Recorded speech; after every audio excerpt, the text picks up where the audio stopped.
నమస్తే, welcome to Telugu నేల. చూపులకు అందని గడగండ్ల బతుకుల్ని కండ్లను కాగడా చేసి మనసుకు చూపిస్తూ మానవీయ పరిమళాలు వెదజల్లుతూ మహోన్నతంగా ఆవిష్కరించేది దళిత కథ. అక్కడక్కడ ప్రచురించబడిన కథల్ని సాహిత్య నుదుటిపై భాసికముగా అలంకరించి భవిష్యత్తుకు అందించాలని జంబూ సాహితీచే దళిత కథా వార్షిక 2020లో ప్రారంభించబడింది. ఆ పరంపరలో ఈ సంకలనం కొమ్ము 4వది. కొమ్ము శబ్దం ద్వారా వేడుక అంటే పెండ్లి పండుగ ప్రారంభమైందని తెలిపే ఒక వాయిద్యం. ఇది డప్పు చప్పుల మధ్య అనివార్యంగా ఉంటుంది. ఇక యుద్ధ సన్నద్ధతను తెలిపే బూరధ్వని కొమ్ము ద్వారానే హెచ్చరిస్తారు. ఊపిరితిత్తుల కొలిమితిత్తులుగా మారితేనే కొమ్ము బలంగా పలుకుతుంది. కొమ్ము సామూహిక జీవనంలో భాగమైంది. సింగినాదం, జీలకర్ర అనే జాతీయం దీని వల్లనే పుట్టింది. సింగినాదం అంటే శృంగనాదం, శృంగం అంటే కొమ్ము. కొమ్మునాదం వినపడగానే జీలకర్ర ఓడరేవుకు వచ్చిందని ఆనాటి ప్రజలకు తెలిసేదన్నమాట. మిగ్గు కొమ్ము వృత్తి సంబంధితమైంది. ఈ సంకలనంలోని కాలం వడపోసిన కన్నీళ్ల బ్రతుకులు, విధ్వంసాలు, ఆత్మగౌరవము, ఆత్మవిమర్శ, ఆధునిక కుల వివక్ష పార్శాలు, ముసుగులు చించేయడము, దళితేతరులకు మద్దతుగా నిలవడం వల్ల ఇవి దళిత కథా విస్తృతిని చూపిస్తున్నాయి. ఇందులో లబ్ధ ప్రతిష్ఠులైన సతీష్ చందర్, జూపాక సుభద్ర మొదలగు కథకుల నుంచి ఇప్పుడిప్పుడే రాస్తున్న కథకుల కథలున్నాయి. పుట్ట పంచల్ దాస్, దుర్గాని రాజు కథలు ఆశావాదాన్ని కలుగజేస్తున్నాయి. అందమైన రోజులిన్లు నిత్య జీవితంలో జీవితాన్ని కోల్పోయి తారసపడి మా ఈ దుస్థితికి మీరు కారణం కాదా అని ప్రశ్నిస్తున్నప్పుడు మనలోనే మనం మదనపడుతూ ఉంటాం.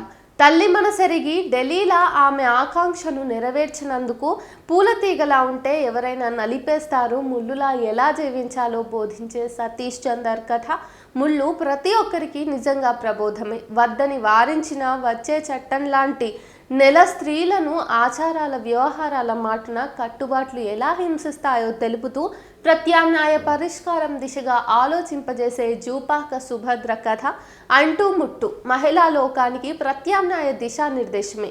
మహాపిసినారిగా ముద్రపడ్డ బుచ్చయ్యలు మనకు చాలా మంది కనిపించవచ్చుగాక, అయిన వాళ్ళ శవాల మీద పడి నగలు దోచుకునే వాళ్ళ వ్యక్తిత్వం బట్టబయలు. మరోవైపు తన భార్య మీదున్న నగలు తీసేయొద్దని చెప్పడం అత్యుత్తమ వ్యక్తిత్వానికి మహోన్నత రూపుగట్టిన డాక్టర్ పసునూరి రవీందర్ కథ బుచ్చయ్య బతుకుమర్మం మనుషుల డొల్లతనాన్ని ఎండగడుతుంది. వలస కార్మికుల చావులు కుక్కల కంటే హీనం.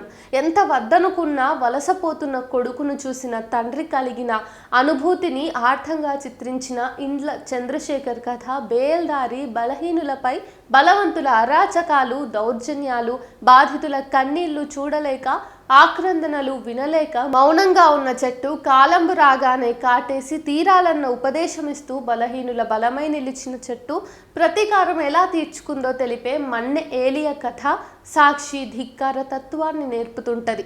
కొన్ని అలవాట్లు మనసు మీద ఎంతటి తీవ్రతరం చూపుతాయో అవే ప్రాణానికి ఆధారభూతమై ఉంటాయో సలహాల మీద బోధించే సైన్ బోర్డుల మీద తిరుగుబాటు ప్రకటించిన ఎండపల్లి భారతి కథ పానాదరువు కథ చదివినాక వాక్యం వెంటాడకపోతే అడగండి. హిజ్రాలు అనగానే ఒక రకమైన అసహ్యం, జుగుప్సాకరమైన అవహేళన కలిగి పైకి పరిమళంగా కనిపించే దుర్గంధ సమాజంలో మనం ఉన్నామా అని మనల్ని ప్రశ్నిస్తూ బుద్ధి చెప్పి గుణానికి తెచ్చే మానవత్వాన్ని మహోన్నత పతాకగా నిలిపిన సోలమన్ విజయ్ కుమార్ కథ సిలుమంతూరి గేటు దగ్గర కొజ్జా హ్యూమనిజానికి ఒక నమ్మకమైన చిరునామాగా ఎలా మారిందో చదవాల్సిందే. నిస్వార్థంగా జీవితాలను అర్పించిన తల్లిదండ్రులని పట్టించుకోలేని పిల్లల్ని మనం చూస్తూనే ఉన్నాం. ఒంటరిగా వదిలిపెట్టడం సర్వసాధారణమైన ఈ రోజుల్లో జీవితమంతా ఒంటరిగా జీవించిన రామలక్ష్యంపై విశ్వాసం గల బ్రౌనీ కుక్క మరణంలోనూ ఒంటరిగా విడిచిపెట్టలేదని చదువుతుంటే ఎదబరువెక్కించే రత్నాకర్ పెనుమాక కథ కాండ్రేగుల రావలచ్చుం కొట్టు. కుట్రలు పసిగడితే కదా ప్రమాదం తప్పి ప్రమోదం మిగిలేది. కాలాలు మారినా మనుషులు మారకపోవటమే పెను ప్రమాదమని వివక్ష విపరీతమై విజృంభిస్తుంది. ఎన్నికల్లో ఆత్మగౌరవాన్ని తాకట్టు పెట్టి కోల్పోయిన జీవితాలను చక్కదిద్దిన సవాలే కేపీ లక్ష్మీ నరసింహ కథ. యువ నాయకత్వం నేటి తరానికి కర్తవ్య దీక్ష. జీవితాలు అంకితం చేసిన ఉపాధ్యాయులు అనేక జీవితాలను నిలబెట్టారు. సరిగ్గా అలాంటి కథ కల్లోలమైన పాఠశాలలోనూ జీవితంలోనూ డ్రాప్ అవుట్ అయిన విద్యార్థిని లలిత గురించి తెలుసుకున్న సీత టీచర్ నిండు గర్భిణిగా నిర్గాంతపోయిన జీవితాన్ని నిలపాలని దీక్ష బోనుతది.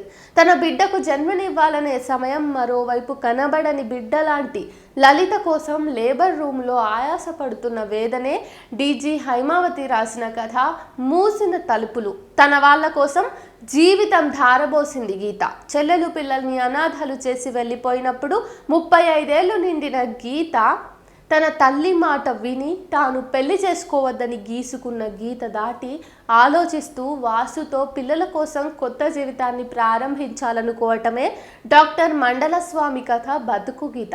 భవిష్యత్తుకు పునాది. వేదకాలం నుంచి నేటి వరకు కులం మారితే శిక్ష మారుతుంది.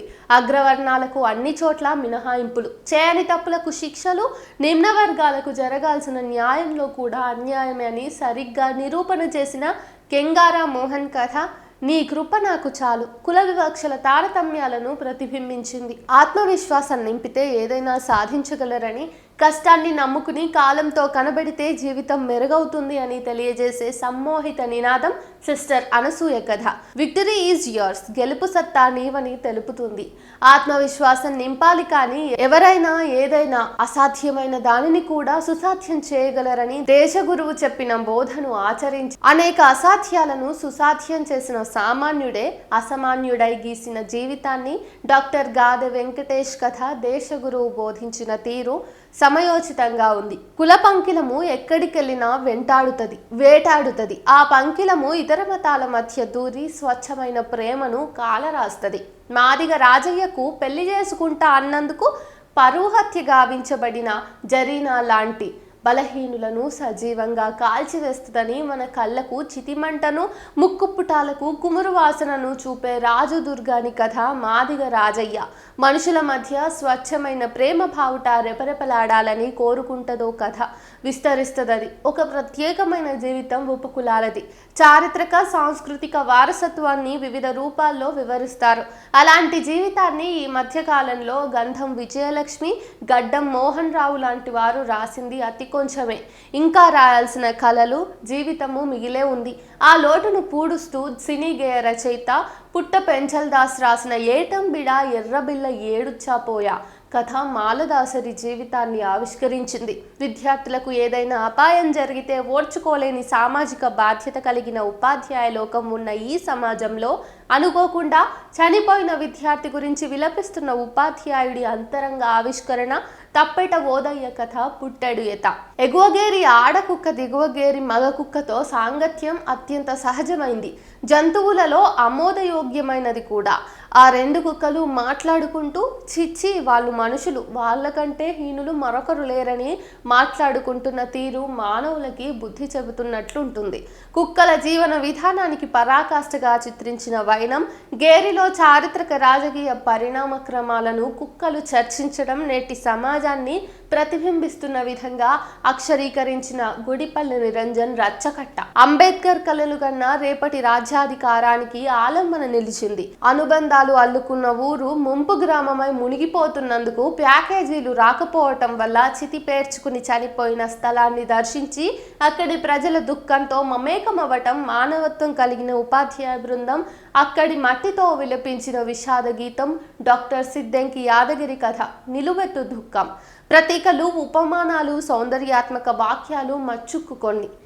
తెగులొచ్చిన చేలో మొలకల్లా ఉన్నాయి మూతి మీద వెంట్రుకలు, ఇలాగే ముళ్ళులా బతకవే నా బంగారమా అంటరానితనం ఆకాశాన్ని మించిన దుఃఖం. ఏడుపు రాకున్నా ఏడుస్తున్నట్టు నటిస్తున్నోళ్లే ఎక్కువ ఉన్నారు. బంగారు భవిష్యత్తుని పెట్టెలో పెట్టి సమాధుల తోటకి మోసుకెళ్తున్న నలుగురు మనుషుల్లా కనిపించాయి ఆ బస్సు చక్రాలు డేవిడ్కి. శవాన్ని చూడడానికి వెళుతున్న వాళ్ళకి జాతరకు వెళ్తున్నట్టే ఉంది.